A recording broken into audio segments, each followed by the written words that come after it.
So day 3, it's a great topic. I'm excited. It's about how do we incorporate more different kinds of voices in public spaces, what kind of approaches can we take. And I'm going to talk a little bit some of my greatest failures and some of my successes as well.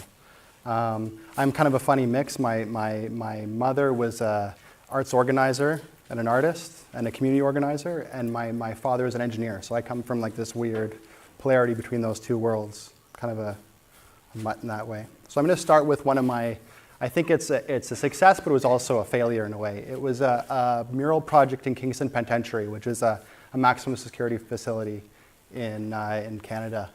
And it was done through a democratic design process, and then it had an evaluation component afterwards, where we measured the social effects that the art had on the inmates. So the way that it worked is we circulated our portfolios amongst all the inmate patients. They selected which artists they wanted. Those artists created a series of different designs. We recirculated those designs. They selected which designs they wanted through voting and through surveys and through focus groups. And then those designs were refined a whole bunch more times.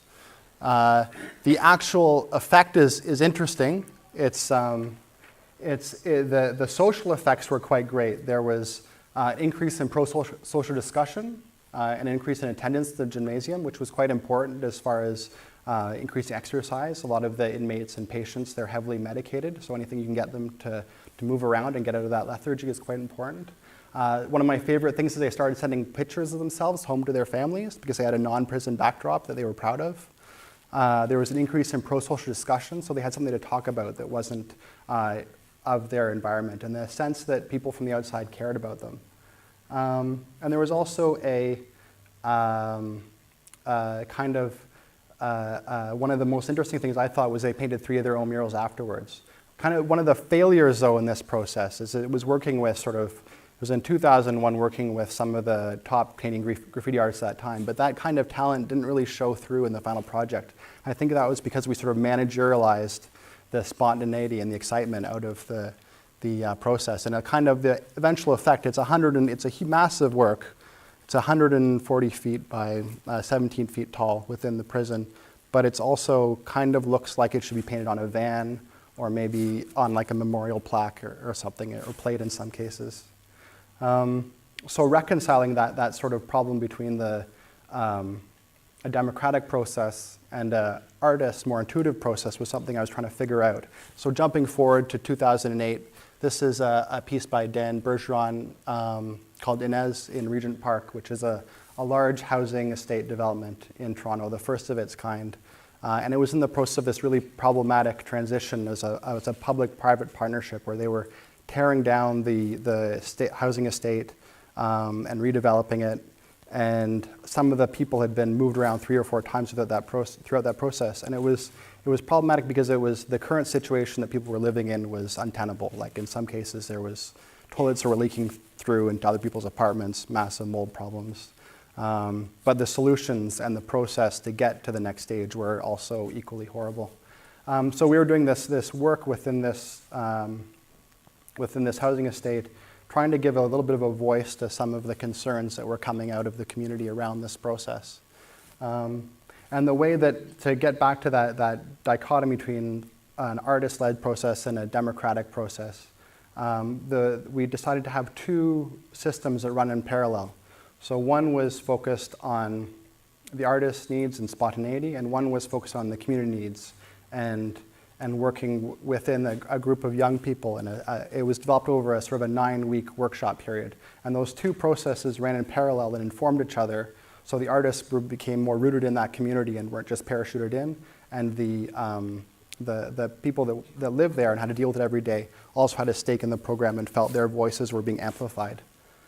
So it started with this sort of storytelling workshop at the Art Gallery of Ontario, where young people were learning about their neighborhood, learning about community mapping, learning about storytelling. This progressed into a photography workshop with an artist named Jamal Shabazz. He's quite a famous New York photographer. And then those same pieces were reincorporated in a wheat paste workshop. And then those same pieces were integrated in sort of a community mural process. And that went on in various other different kind of capacity building and voice building projects. This is one of the this is right before this building came down, one of the participants in the program. And this was the building actually she lived in before. And I think that there's been a lot of talk around the divisions between street art and graffiti. And I think actually there's more that we share in common than divide us. And I think that there's a common desire to challenge who has access to expression in public spaces. There's a sense of spontaneity and experimentation that we both share. There's a desire and alignment with the oppressed. There's a sense of playfulness and sport, and sometimes that's a blood sport. And there's a desire to have agency over one's space or to improve one's space. And an ethos of the temporary and a desire to humanize spaces, I think. So the same time I was working on the project in Regent Park, I was also doing a project at the Mill Silos, just south of that other site. And this was a site where about 500 homeless people lived. It had a temporary encampment. It was called Tent City. And they were forcibly evicted. And this was a memorial put on that site. And the basic format was a whole bunch of different houses painted by graffiti artists, and they were all scaled by the income ratios of people that lived in Toronto.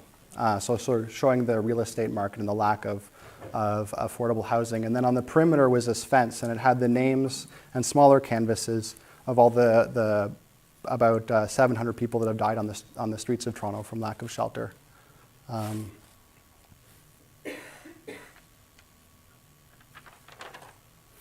And then this piece was later exhibited in the ROM. And this was this was the largest and the first exhibition of street art in Canada.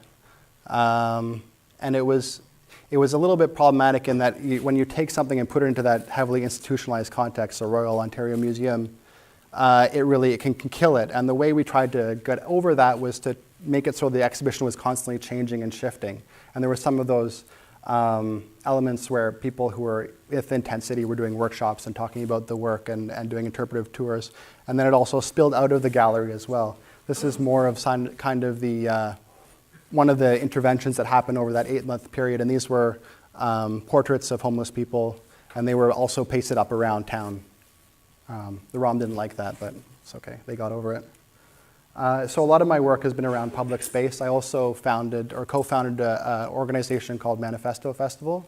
And this is a group of artists, dancers, musicians, sort of a multi-sectoral push. And it attracts around 20,000 people a year now. But I've kind of stepped back a little bit. So this is talks a little bit of the crux of some of the things we're talking about. This is kind of an oldie but a goodie. And it's good, but it's also highly flawed, I think. So you've got this kind of column at the bottom there, and you've got the wider context that we're all operating in, the sort of soup we're swimming in. And why it's flawed, I think, is that you're, as funny as it is that you're comparing yourself to something that's even more hated than you are, right? So that's kind of a problem. And then you're also running on a logical fallacy that two wrongs make a right, which is not really not good ground to stand on, because some shop owner owns that bottom area and he's been hurt by it as well, right? So to move away from that, but actually there is more nuance to that argument. If you take sort of a Hobbesian view of things, if the moral social standards are not being followed and there's a inequitable distribution of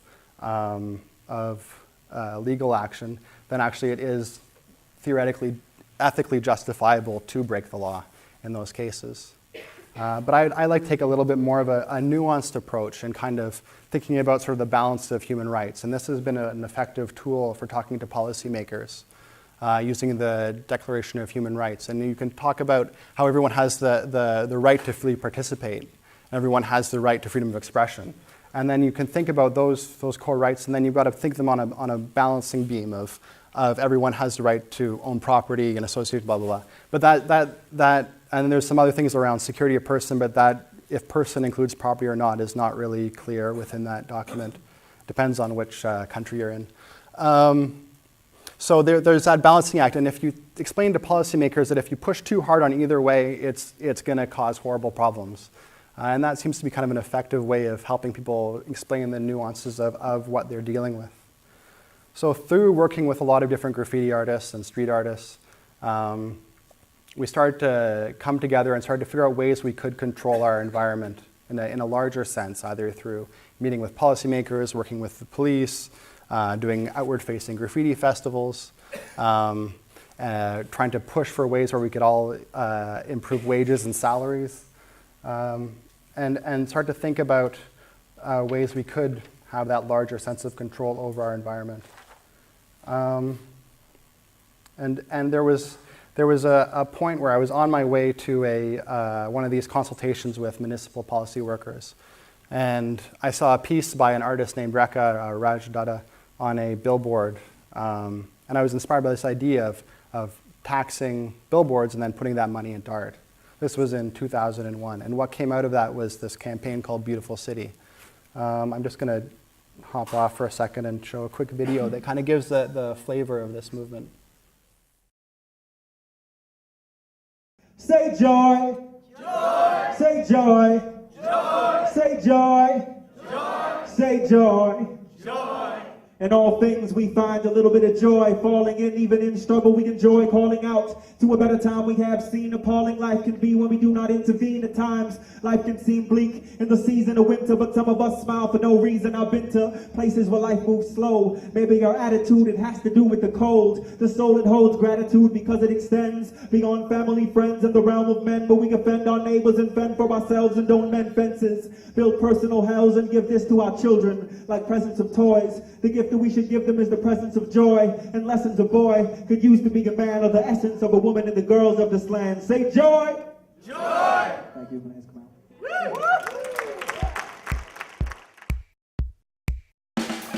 The reason that we're here is there's a proposed fee on billboards, and this group is advocating for that money to be put towards art initiatives in the public space. The other reasons that we're here is because we want to pass on all this information, because we need everyone's support in this room to really take this and push it forward. So we'd like to just open up the floor and have a little discussion talking about what does art in the public sphere mean to you, and what could it mean to this city?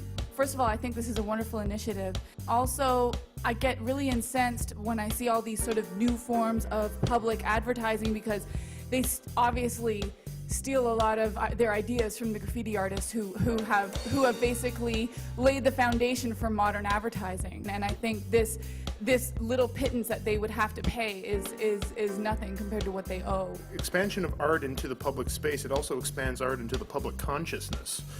And that way, society, as it grows, as it changes, as it shifts, that becomes more of a part of just the mentality of society. I think the beauty of the initiative is that these companies, this money, will go towards arts education. And it is through these programs that, work with young people and educate young people about becoming critical thinkers, building their critical analysis skills and their visual literacy, that they can then look at these billboards and look at it critically and not just take it at face value, but think about the messages behind it and challenge those messages. So I think it's a full circle, and I think it's a beautiful initiative, and the Art Gallery of Ontario supports it. Nice. But now that we've gotten kind of an idea of where people come from and what walks of life they're coming from, we're going to do one more, and it's called Stand Up If. Please stand up if you don't think the city of Toronto spends enough money on arts and culture.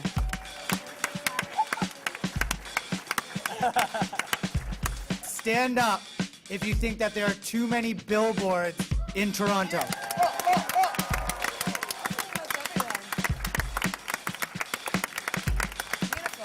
Beautiful. That's pretty much everyone.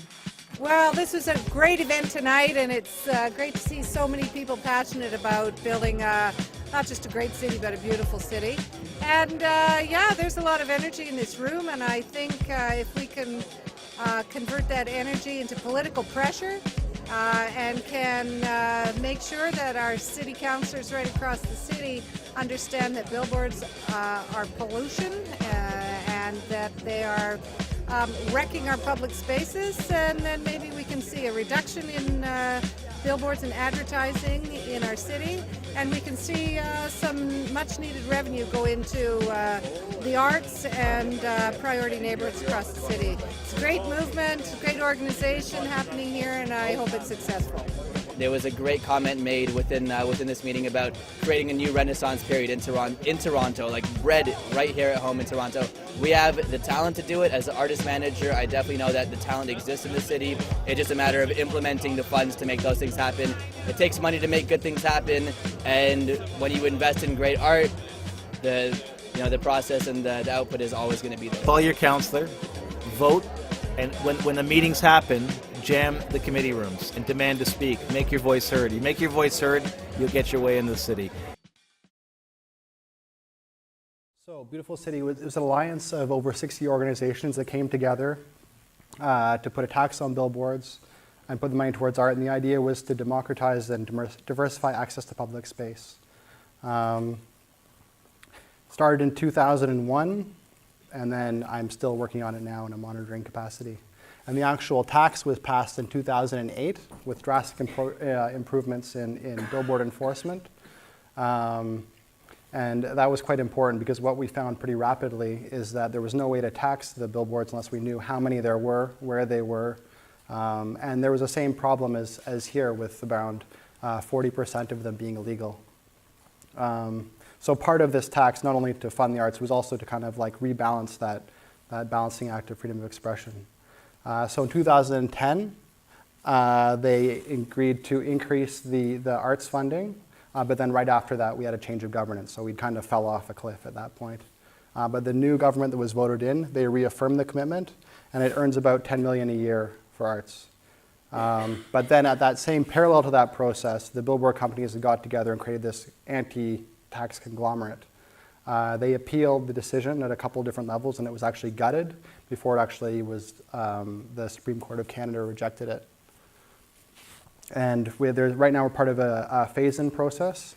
So some money came in last year. This year we're up to about $10.5 million, $10 million. And the priorities around spending that we continuously have to monitor to make sure the money doesn't get diverted in other ways are around youth, diverse communities, public spaces, and supporting living artists.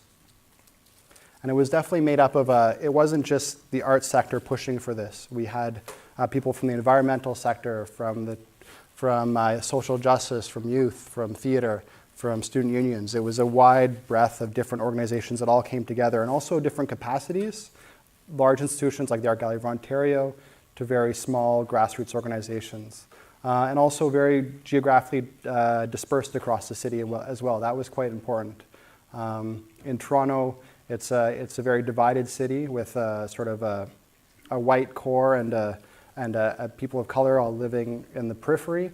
And to get anything done, you've got to definitely have a wide spectrum of support. So we used a lot of different arguments to get it done. There was economic arguments that were quite effective around the economic disaster narrative that the billboard company tried to insert in the media around if we put this tax through, destroy the economy. I don't know, the city would burst into flames, people would stop buying things, I don't know. They were a little bit worried. They spent over $1 million in some of the years they were fighting it per year. So we used the sort of economic multiplier effects. We talked around about, we used a lot of public opinion polls. We talked about a lot of the sort of instrumental uses of art. But at the same time, they kind of were a little bit cringeworthy, and they were effective maybe at a policy level in some cases or a counterpoint, but not necessarily as the driving force. And what became the driving force was the ethical arguments around things like they were not paying the proper amount of property tax, around that advertising, billboard advertising doesn't provide the same sort of service as other kinds of advertising. So with television, you get 45 minutes of content in exchange for 50 minutes of advertising. With magazines, it's 50-50, but because they're in the public space, you don't have a choice in viewing them. There's no reason to have that reciprocal relationship. And then that idea of diversifying access to public spaces. And those kind of ethical arguments were what gave it its real strong kind of continuity and ability to go for so many years. This is the city decision-making process. And this is from the Public Engagement Office. And it's a very linear kind of like policy factory. And I don't know, I'm not sure exactly what exists here, but I'm sure it's somewhat similar in that we do share a lot of the same structures of governance. But this is kind of more our experience of how this worked. It was this kind of crazy washing machine of like different interests. And the only thing that could really transcend that with it was this wide multi-spectoral alliance and public buy-in into the project.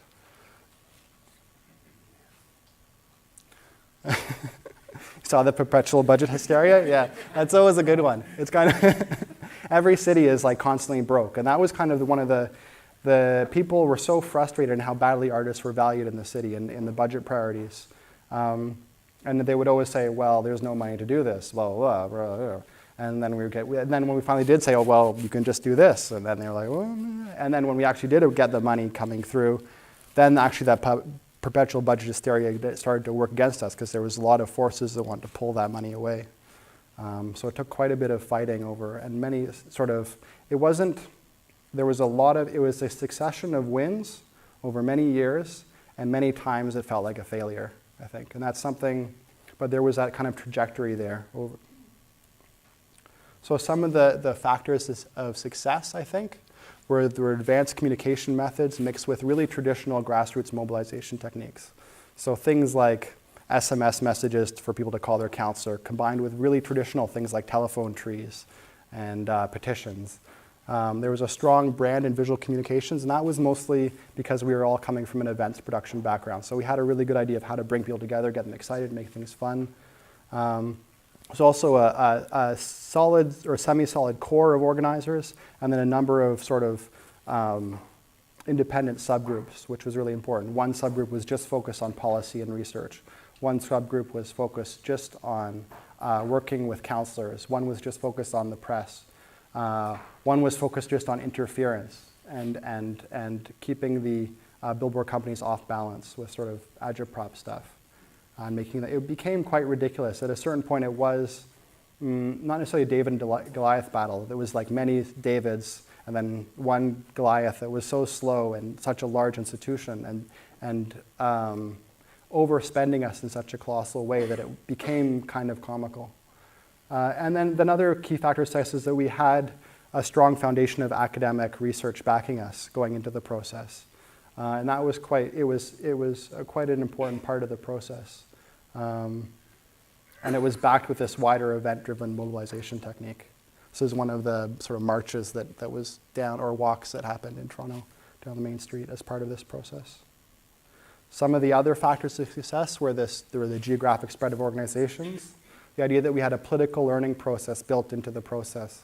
So how that manifested was that when we did a particular town hall and we were talking about, say, we were trying to advocate and get money out of the city budget process, we also had specialists coming in teaching young people about how they could use the budget process to their own advantage and take those sort of learnings home and apply them to their own projects.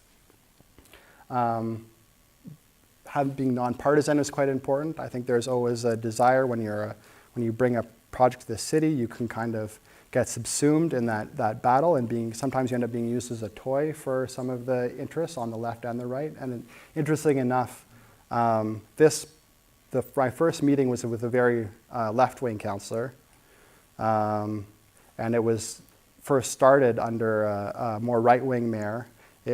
Part of it was implemented under a left-wing mayor, and then those finalized under a right-wing mayor. So there's not.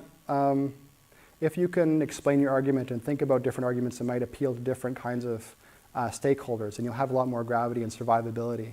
And there were times where we definitely were used as toys by the left, or as sort of wedge issues. And then having those ethical, legal, social, and aesthetic arguments, and all being able to use them in concert in different situations. Having a network of contacts within the city was quite important. Being able to call upon staff and have those long-term relationships with the staff in different offices and the bureaucracy, and they were able to sort of warn us when things were coming down the pipe, and they were able to really push things through and have that kind of longevity across when there were changes in political administration. And then also having an embodiment of the change we wanted in the advocacy process. So that's quite important, and that was manifested in sort of every event that we did, it was a small-scale version of with a wider vision that we wanted. And in that way, it was able to kind of make things fun, exciting, colorful. So this is kind of a framework for introducing policy. And it's not every issue has this kind of very linear process. Some you might go directly to a particular stakeholder and have a very specific campaign. Like you were talking earlier about the need to increase awareness around the kind of penalties that some artists are having for doing graffiti artists, and to switch the mindset from a retributive model of justice and using people as examples to something that's more based on restorative justice. So in that case, I would more be focused on the people who are making those decisions and then have some sort of campaign that was specifically focused on that group, say working in their trade journals and having sort of research and different kinds of literature that would talk about some of those issues and bring up their level of awareness. With this kind of linear process, it starts with the self. And the core thing I try to teach my students is that what advocacy is turning a shitty situation into a positive proposition. So it's more about, rather than being anti-war, being pro-peace. And finding that kind of thing that's more a positive vision that you want to replace the negative situation with. And you're feeding off of a more, although it can feel a little bit quaint and idealistic sometimes, I think that there's a different kind of energy you're tapping into, as corny as that sounds, when you're trying to propose a positive solution to something than if you're using anger or unhappiness to get the change you want. Once you get a large number of people really angry, it can go in some really interesting ways. And a lot of the time, it can be somewhat self-destructive for the organizers as well. So once you've got that you've checked your motivations, you've figured out what your proposition is that you want to replace that shitty situation with, it's more about refining and building your small sort of team of people around that proposition. And that can be in the form of a white paper, things like that. And then from there, you're taking that core group of friends or team workers, and you're going to different communities and gathering endorsements and building support around that idea and building a distribution network. At that stage, generally it's a good idea to start working with public staffers within the bureaucracy, trying to push your issue there. And that's not necessarily, it's different than a lot of other parts of the political apparatus, and is that it's not based on public pressure necessarily. A lot of the time, the bureaucracy will sort of close up when it experiences public pressure. It's more about trust and building long-term relationships with those people in the city, and more about sharing information and data rather than things that make people look bad, because they're not really, in some ways, they're not really accountable to the public. They're accountable to the people above them, and also protecting that bureaucracy. The system has to survive. Okay, so and then after that, once you've got that buy-in, institutional buy-in, or at least a series of people that trust you and you trust within the bureaucracy, it's more about working with the elected officials, and that is a public pressure process. And that's mostly about mapping out who they are, who they listen to, where they're from, what are the stakeholders locally that they have to be accountable to, and then building that kind of circle of influence around them. And then after that, even when you do win and you do get the vote you want, you're only pretty much 2/3 of the way there. You still have another whole monitoring process that has to happen afterwards. And that's mostly about, there's a lot of things that happen within our democracies that are sort of empty proclamations, where it's like a good PR exercise, splashy thing, lots of news, but then there's actually no resources allotted to actually make this thing happen. So a lot of the time you have to make sure that monitor and continue to work with the staff to make sure that it doesn't fall off the rails. So an example is within the Beautiful City campaign, we had the funds were approved. We'd gone through this process. Most of our needs were met, but then we had to go back in and retweak things to make sure that things were actually going to keep going to public spaces. And this kind of sums up the vision of Beautiful City. So even after we won, we had to go back and tweak the funding priorities. and make sure also that the staff had the resources to continue and follow through on the votes. And that was particularly important within the regulatory part of the process, making sure that the sort of Wild West situation that existed with public signage in Toronto was brought down a little bit. So I'm going to hop forward a little bit to a little bit more of a recent process. So this was a project called Arrivals. And the basic idea, part of the project, was to insert an arrivals column of the Toronto Star, which is Canada's largest daily newspaper. And it was in the obit section. So there was usually in the obit section, there's a listing of, say, 50 or 60 people who died, and usually it's only 2 people who have been born. So this kind of showed the importance of newcomers and tried to create a sort of welcoming presence for newcomers. And also talk about their stories as individuals and some of the struggles they had, and also share some of the similar stories. So a lot of people thought it was a great resource for sort of empathizing and learning a little bit how hard it was to be a refugee in Canada.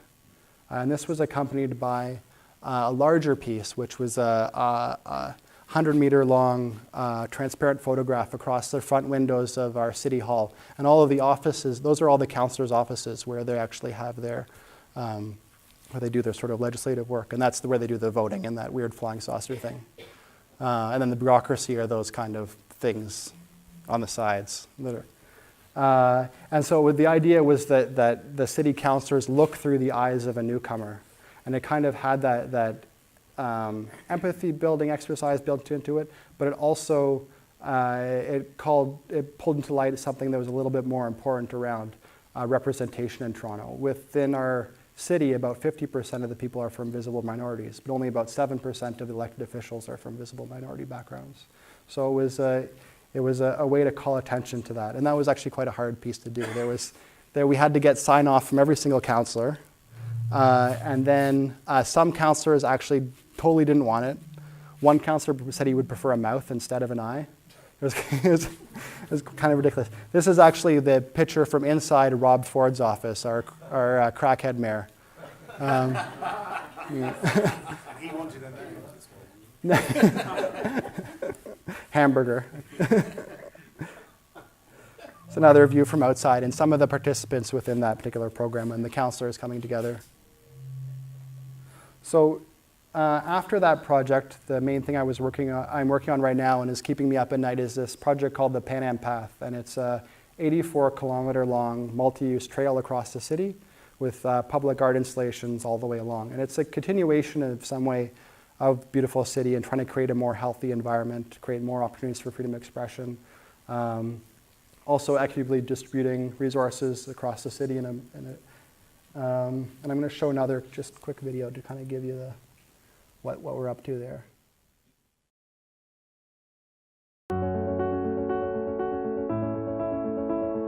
Toronto's diverse landscape is changing. Public space is being utilized in exciting new ways, while citizens all across the GTA are being connected like never before. 2015 will see the completion of a citywide project that is going to get people moving, exploring, and engaged throughout the Pan Am Games and beyond. So the way this stuff works is the city gets awarded the games, and basically that becomes an opportunity to build great infrastructure and ultimately put on a heck of a party for the whole world that's coming to see our city. The picture you want to send them is you on that Pan Am path.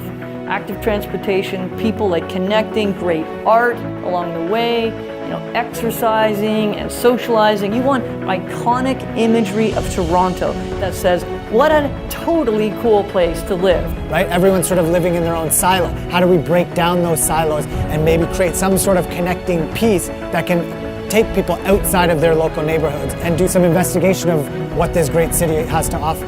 This is an opportunity for people to really see the city from a different vantage point and really to get some exercise and to be active while they're doing it. What could be better than that? The dream is to create a living path that will connect key sites during the Pan Am Games and enable residents to travel across the Toronto region from the edge of Brampton and Mississauga to Rexdale, down to the edge of Toronto's waterfront, up the Don Valley, and across to U of T Scarborough via the Hydro Corridor. The route will end at Port Union, where it connects with the province-wide waterfront trail. The Pan Am Path provides opportunities for people to experience parts of Toronto that they wouldn't normally access, while getting to know different communities and cultures, including 7 neighborhood improvement areas.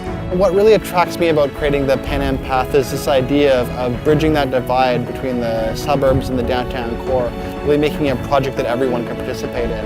It'll be a piece built for Torontonians that tourists happen to find really interesting because it's a way to experience Toronto the way the people who live here experience it. We have such a great window of opportunity to create something excellent for the Pan Am Games, but something that actually lives on as an active living legacy. This is a wonderful opportunity to take something that's underutilized but that's truly beautiful and make it accessible to residents in the city region. It really demonstrates the power of art, culture, sport, bringing it all together and connecting this beautiful trail system that we have throughout Toronto.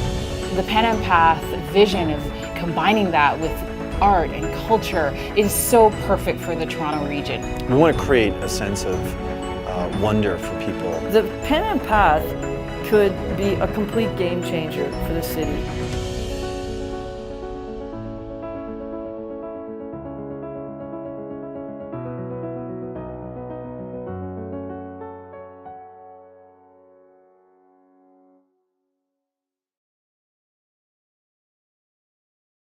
So yeah, that was a project developed using a lot of the same sort of skills I learned in that advocacy process. And throughout that, I was able to create a more, it was a lot of the same techniques, but it was a lot faster now. And I'm finding that through doing that political advocacy work, I'm able to execute projects a lot faster and I'm able to get them funded much quicker now as well. It's been a little bit hellish at times, but it's also been a really positive part of my artistic practice. That's it. Thank you very much. I'm sure there's been loads of questions people want to ask. I wanted to come back to something just quickly first. Yeah.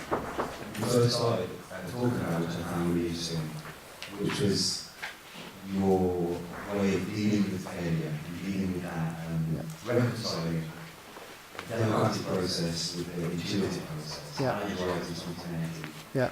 I mean, I'm being kind of, because I find that interesting. Yeah.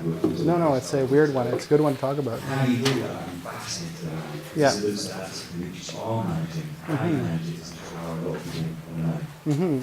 Yeah, well, it was that idea that politics is kind of a rational, a mechanically derived expression of the will of the people.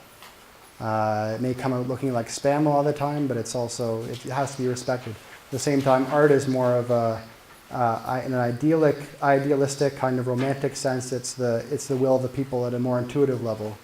And how to reconcile those two kind of things is a challenge when you're working within public spaces, because you don't really want to make really bland, terrible artwork. And there's also a tendency to always kind of make something that's safe for everyone, right? And that really creates this kind of the tendency of democratic processes is towards mediocrity. And transcending that is quite a hard process. And I think part of it is trust and building relationship with the communities and stakeholders you're with. It'll give you that freedom. And it's something you earn over time. Part of it is having processes that deal with, I was talking a little bit about that project in Regent Park where we had something that was very focused on the local stakeholders and the young people that are being affected by this change. And then had another process that tapped into what the artists needed to be able to express themselves and to create a stronger voice for the community or a platform for their voice. And we're having those two processes running in parallel, informing each other, intertwined together, and building, and each other was becoming stronger out of that. And that was the way that we kind of figured out a way around that problem in that situation. So yeah, so it seems like you have to not only get trust of communities or Yeah. trust of the bureaucrats and politicians, and that process can then potentially enable you to produce stuff that people might not like. Yeah. They will trust that Yeah. you know what to do. Yeah. There was a case recently in Toronto where someone painted a series of Arabic scripts on a wall as part of our sort of graffiti, street art, city run program. And there was immediate, he had permission from the shop holders, local community, but then there was immediate reaction in the press, sort of hyping it up as this kind of like crazy jihadist kind of thing. And that wasn't the artist's intention at all. And it took a lot of negotiation and explaining to kind of bring it up, the level of discourse up a little bit. And it was kept. It was kept, yeah, stayed up. And that's Yeah. exactly important thing, I think, in all these situations, is that then immediately brings discussion about what our visual culture should be, and what should be allowed and what shouldn't. Yeah. It's such an important element. Yeah. Okay, so you're up. Yeah, to go. You might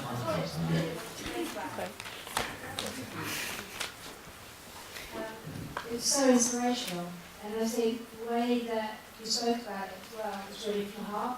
And I think what's great about it is how you're highlighting social issues and ethical issues as well. But you're doing it in kind of very clever but sensitive way that doesn't kind of compromise anyone. And I think, trying to remember what I was going to ask now. Thank you. The key things that I thought that I wanted to ask myself, who works with kind of looking at similar problems but in a different way with a different medium. What's the biggest challenges in relation to staying true to your vision? And if so, how did you overcome them? No, it's recorded. Do you need? No, it's recording. Yeah. So how do I negotiate my vision with the reality that I'm confronted with? Right now, within that Pan Am Path project, we're getting to the process where we're trying to enter in the permitting phase, where we negotiate with the bureaucracy around permission on all these different sites and parks and permits and things like that. And we've actually calculated that it's going to take something like 360 human days to actually get all the permits. And so it's it's a lot of permits, something like 70 or 80 permits. So that's kind of one of the ways we kill freedom of expression in our cities, is by overly permitting it. And it's one of those systems where you get this cascading permit thing where you get one permit successfully, but then it produces 5 other permits. And then then you have this sort of volcano of paperwork, right? That's totally arbitrary. It doesn't really serve any purpose other than kind of everyone washing their hands of any responsibility of the project. So I think part of it's persistence. Part of it is I think listening to the concerns of the whatever your opposition is, and taking those into account. Part of it is doing really good research, I think. I think it's a case-by-case analysis. There's no kind of one-size-fits-all. I think having that strong artistic vision is really important. But you can, I think depending on what kind of energy you're tapping into, I think you can spin out. If you're really focused on a very specific objective, and you're only happy if you reach that idealized perfection that you've created in your mind. I think a lot of people are driven pretty crazy by that. And there was points in the process over that kind of 12 years where I definitely had similar kind of problems. But I think that you kind of have some in those cases where you are finding that it's you're not getting anywhere, you're spinning your wheels. It's a good chance to step back, look at kind of the past, and that maybe there is a record of progression that you can look at, and also maybe not being necessarily super attached to that ideal vision you created for yourself, but looking at other ways, other benefits that have come out of that particular situation. And sorry, just to add, you looked at the use process a lot in mapping, which I thought was really interesting. That you're looking at it in a whole picture thinking kind of way instead of, even though you've got a vision, a picture. Yeah. But you're also joining up all the areas, and when you spoke about bridges, I'm a great believer in bridges, is that people meeting each other across the bridge when they've got 2 perspectives, and I think that was a really good way to approach talking about what you talk about. It probably works, I would imagine, with policymakers and people. No, that was great. I agree. Yeah. Thanks. I was interested by the fact that the programs you've highlighted are based around this community organising approach. Mm-hmm. And as I understand from others I know here who are involved in community organising, it's essentially about redressing balance of political power to get things done, which is a fascinating model. But I wonder, in the context of this event, how it relates to, for example, what Chantal was talking about yesterday. How it could us, or can community organising be agonistic, or is it always singular in its ambition?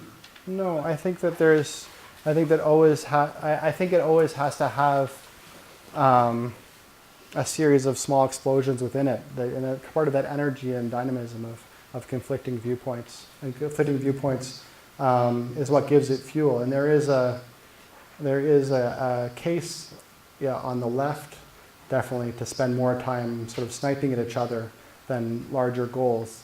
And I think there needs to be maybe an ethic or etiquette around that, around if you have a problem with something, maybe bring it up privately first before going to the press. To not would be where I would start. And then if it continues to be a problem, then maybe talk about it publicly. I think the right has learned how to do that in a lot of cases, and and part of that unity of purpose comes with a certain amount of agreeing beforehand on this is our very specific sort of agenda, and that kind of white paper sort of part where you're really articulating what are our key objectives, what are kind of the reasons why we want this, and what are we prepared to do and not to do. And that gets rid of a lot of that kind of ambiguity and from the outset. But you will encounter resistance regardless. And some of our, in some cases, some of the attacks that hurt us the most were not necessarily from, within the Billboard Tax process, were not necessarily from the Billboard lobby, but were from our friends that were very concerned about the problem of if we start to have a social good dependent on a social evil, is that going to make that social evil escalate and create a worse situation within the city? And part of our process was to reasonably look at what those concerns were and how we could negotiate them and how we could build those into our vision. And that out of that came that idea of enforcing a regulatory regime at the same time. And making sure that the people who were in charge of monitoring Billboard activity had the right resources to do what they need to do. What about in terms of the practice that happens as a result of activities like Beautiful City Programme and was it the Pan Am Path? Are they agonistic, those practices, those artistic activities? Yeah. I think like that's we were talking about the Royal Victoria Museum, and you said what we're doing outside, they didn't like it, Yeah. they held it. Yeah. So I think that's a moment like, hey, they didn't like it, we did it, Yeah. and they didn't die. Yeah. But I think as well that your flexibility is like really important, so knowing, it's very everything you're saying is to be very known about the problems and the fact that you're speaking the language of bureaucracy, kind of tangible power of bureaucracy.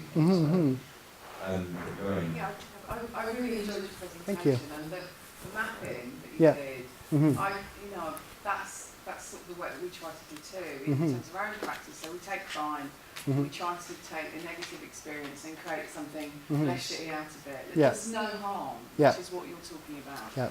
But the issue that we come across, the mapping works, and we try to teach our students using service design techniques. That's basically what we use to come up with those sort of approaches.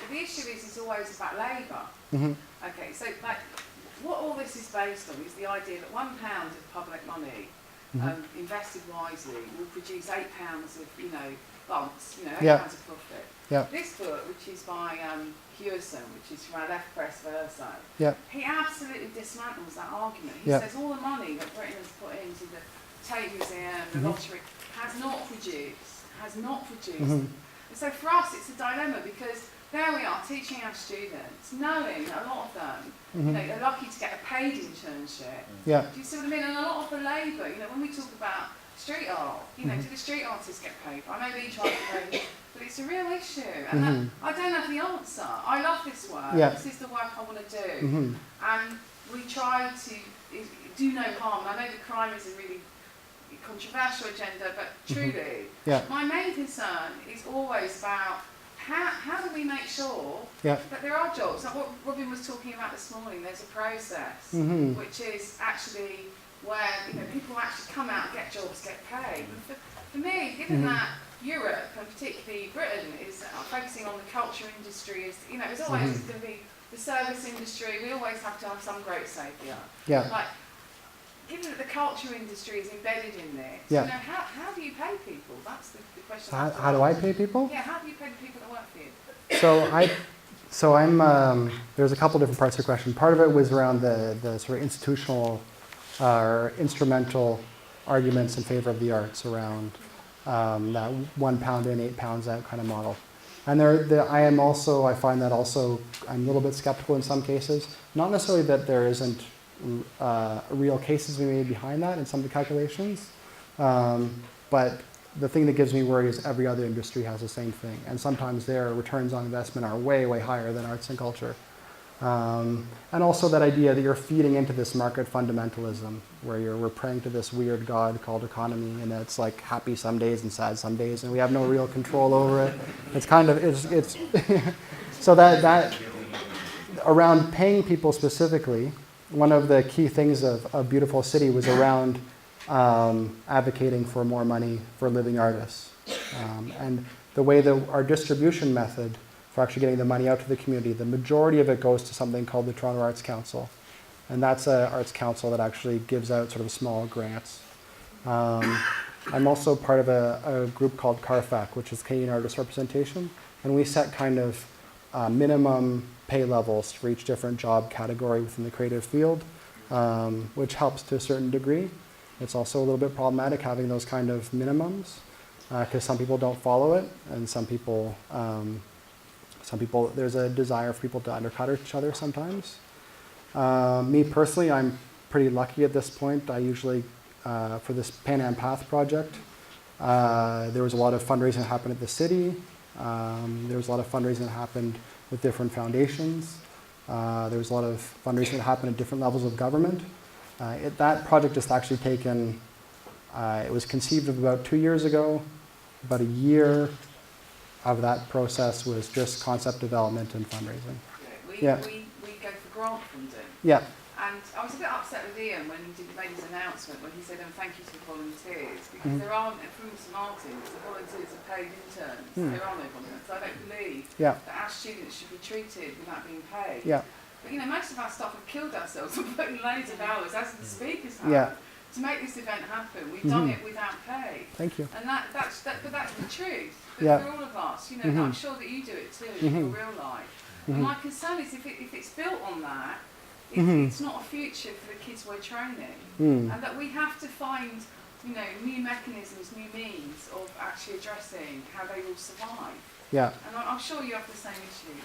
Yeah, we definitely do. There's a lot of people. There's a lot of potential that's not being being given the resources to fully realize what they can actually do. I'm definitely in favor of finding more methods to get money to artists.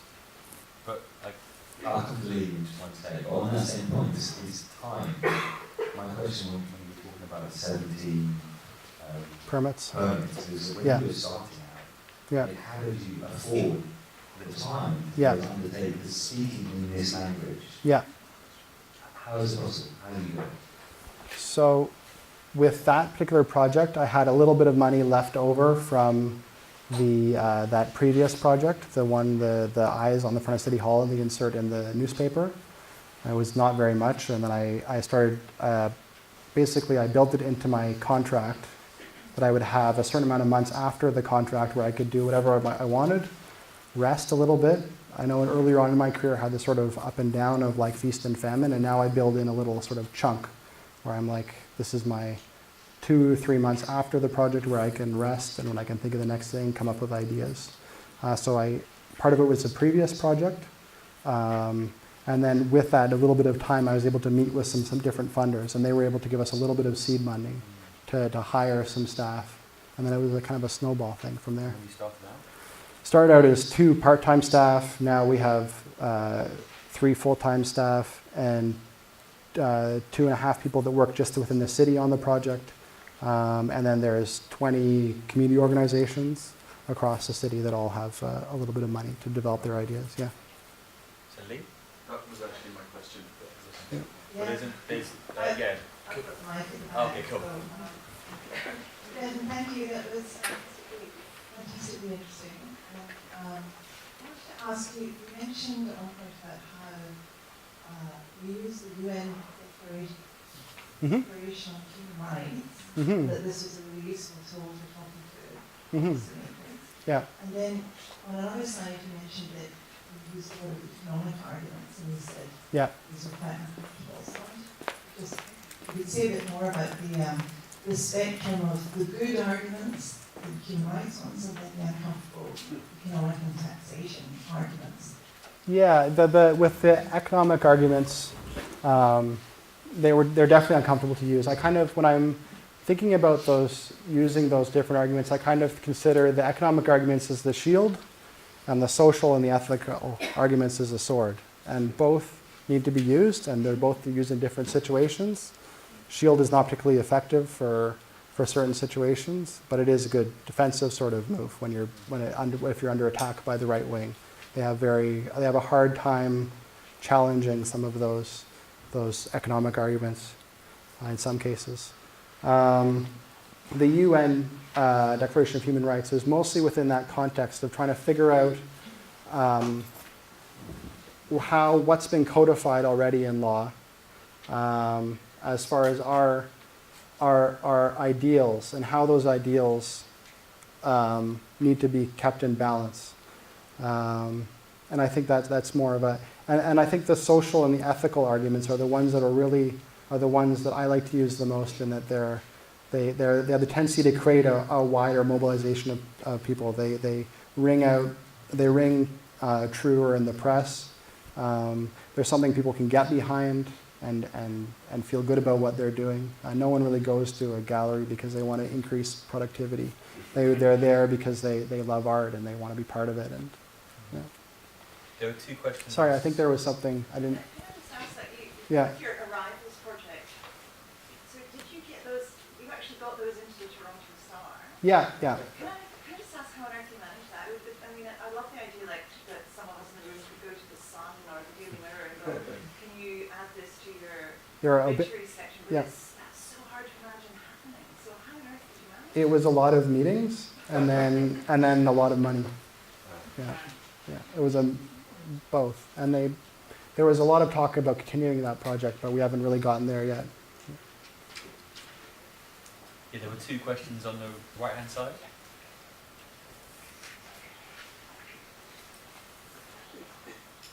Hi, it's more because we're discussing policy. I'm Lois Saxton and I'm Unlimited, and we've been doing similar. In fact, it's quite weird actually, hearing your personal and then looking at what you're doing. We're about unlimited opportunities across the grassroots, but not just I'm here on the graffiti bit, but we work in music, theatre, dance, environment, all of those things. And the groups are autonomous, so in a way we have very similar models to you. But I think the same thing that Lorraine was asking, I think we need to have some international group that looks at the funding situation, because I am refusing to go cap in hand to grant people anymore. I think it's a waste of our lives, a waste of our time, and something needs to radically change. So I don't know if anything comes out of this. I know we're talking about graffiti. If us graffiti or whatever can't change stuff, then nobody will. Because we're lateral thinkers, we think outside the box anyway, we work outside the box. So that's what I wanted to say, that I love the fact that synergy takes place in the world. And I do believe, I don't shop at Tesco's, thank God they're on their knees now. I think that similar things are happening with a lot of us sharing similar beliefs. We don't work in the same way that has been going on. We do want to change, but I think we can drive some of that change about the economic argument. So it's something I've been looking at, I'm sure you have as well. I've been in a similar position to you. I didn't get paid. I walked out of ITV 10 years ago. I'm now been working, the same as you, with hardly any money. I don't have anything, I paid the bill last Sunday, I don't have anything to spare. So I put my money in charity shops, that's where my clothes come from. You know, I'm looking about different ways of living, like you probably have had to as well, and I think probably half the people in this room. So I'd like to say from this call to action that we've got some great brains in this room, we've got some great young people, some great older people, and I think, you know, to me that would be one of the most exciting things. So it's just what I wanted to say.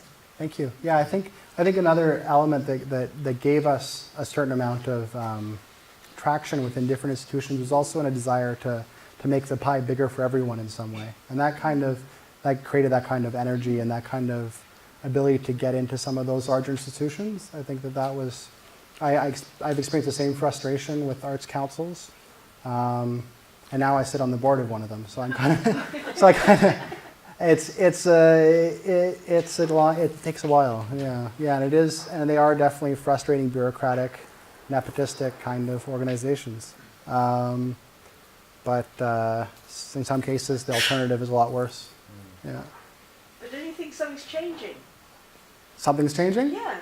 Yeah, I think so. There Yeah. are people in different organisations, they don't work in the same way anymore. Yeah, I think so. I think and in companies too. I think so, for sure. Yeah. Thanks for the presentation. So my question's a bit pedestrian really. I'm just interested in all those forms that you were filling in, and whether, I think you said that they, on the one hand they weren't really necessary, but on the other hand they were enabling various different actors to sort of wash their hands of responsibility such that they could proceed. Yeah. I was wondering, sometimes we learn through practice as a whole, all the different actors learn through the effective practice of doing a project like yours, and I wonder whether there was any feedback to that form filling activity, whether there was any change. Because looking at the things you guys are achieving so fantastic, if they wanted more of that, then are they saying to you, listen, how can we get more of this? And some of the answers might be less forms or other forms necessary in some way. Yeah. There's kind of a tendency within city bureaucracies to have maximum control and minimum responsibility. There should be that's their kind of slogan. I mean, it's kind of within that case with those 60 to 70 forms, we're trying to deal with that right now. We've kind of thought about different ways we can deal with the project. We've thought about how do we, usually what I do when I'm trying to get permission for a site is I go to the top and the local councillor, and I go work also with the local supervisor, park supervisor of that site, and then I let the stuff in the middle figure itself out. Sometimes I don't even fill out forms. But in this case, because our relationship is so intertwined with the city, we do have to go through that heavily bureaucratic forms process, or at least give it a try first, and show that we're doing it. And then I think we'll probably revert to something that's a little bit more direct and actually has an effect later on. Does that answer your question? It does. Yeah. It does, and I can relate to it as well in the project we're trying to do in Camden. Yeah. 2 years ago we did this project when it was on the agenda. Yeah. So it was a priority agenda item. Yeah. And so we could go top and bottom with it and didn't have to fill out the forms because they wanted to do it. Yeah. But now we've actually got the infrastructure there, and it's not a priority agenda item for the people that set the agenda, but actually all the other people that have been involved in the project saying, hey look, we're just getting used to this, we're good at this, let's do some more of it. Yeah. Because there's no priority agenda and you don't have a champion that can just sort of go, okay, let's flag that through because it suits our ambitions. Then we're almost feeling like, okay, give me the form to fill in, and then we can get on with it. Actually what we found is that what we want to do, there isn't a form for it. Doesn't come under planning, doesn't come under... Yeah, those are the best ones. That creates a lot of forms. There's this one guy, no one wants responsibility. There's no form you can fill in. So what do? It's at the point we're at now. We've got some guy that's just sort of blocking it and taking ages for the emails. So then the whole thing's just a real pain. So I think we're going to have to go above him. Just go You can't go through it, go around it. Can't go around it, go over it, kind of thing. If you can't go through, then go around, and if you can't go around, go over. That's that thing about the forms of the enemy, but then sometimes they're your friends. Yeah, definitely, and there are also people within the bureaucracy that are quite helpful, and there are those internal advocates, and they know that you shouldn't check that box because that box creates 5 more forms. And and having those internal advocates is definitely a key part of the process. Yeah. There's a question down the front, but on the way there. One of the things that keeps on coming up, and we were talking about it before, is like methods of communication. So this language is so obtuse, and so I mean, it's purposely, and I hate to use the term cafes because it's so like but some of the things, the 5 forms which can just then turn into 50 is that kind of you're not allowed to get past, you can't speak that language. So to me, it seems one of the most important things is to not only produce projects through your ability to translate that language, but to open that language up to other people so they can translate that language. Yeah. Or in some cases totally break that system and show people that it is actually a broken system and it is hurting people in a lot of different ways. Because some cases there are certain systems around public space that like they're just there to actually, we call them the Department of No. It's like this like it's just like there, and in some cases it's for very legitimate reasons. There's some parts of different bureaucracies that have been under very oppressive political regimes for a long time. People are doing 4 different jobs at the same time, and the only way they can protect their staff is by just saying no to everything. Thanks for the presentation. You're talking your experience apropos the call to action. Just got me thinking about something that seems to be slightly sort of missing in a lot of the narrative of what we've been discussing in the past sort of few days, which I think you managed to do quite successfully as a sort of writer, not graffiti writer. Yeah. My account is coming out from a narrative point of view, possibly from Greek scholars in here, sort of Aristotelian rhetoric account is I think what you managed to do, what a lot of people don't seem to be able to do, is get together that triangular connection between logos, ethos, and pathos in your argument. Because it seems to me that a lot of the rhetoric of defending position, funding, or whatever around space often gets 2 out of the 3 in the mix. Might be very powerfully, emotionally engaging and very sort of might actually make sort of like sense from a practical point of view, but it lacks an ethical foundation. And you know, it might be very ethical or very sort of like logical, but it's devoid of any emotional sort of content. But I think what I was reading in my sort of narrative analysis of the way that you put it together, you seem to nail those 3. Thank you very much. Yeah, I try to have that balance, but it's I think each arguments do evolve over time, and there is that idea of different, not necessarily using all those different arguments at the same time, but definitely having them all in your back pocket, which is important for advocates. Yeah. Thank you. Any other questions? Arguments? No one shout? I can try and find something. How did it come time? We're a bit over. Yeah? Okay, shall we? Yeah, okay. Well, I want to thank Devon very much for the Thank you very much. That's great.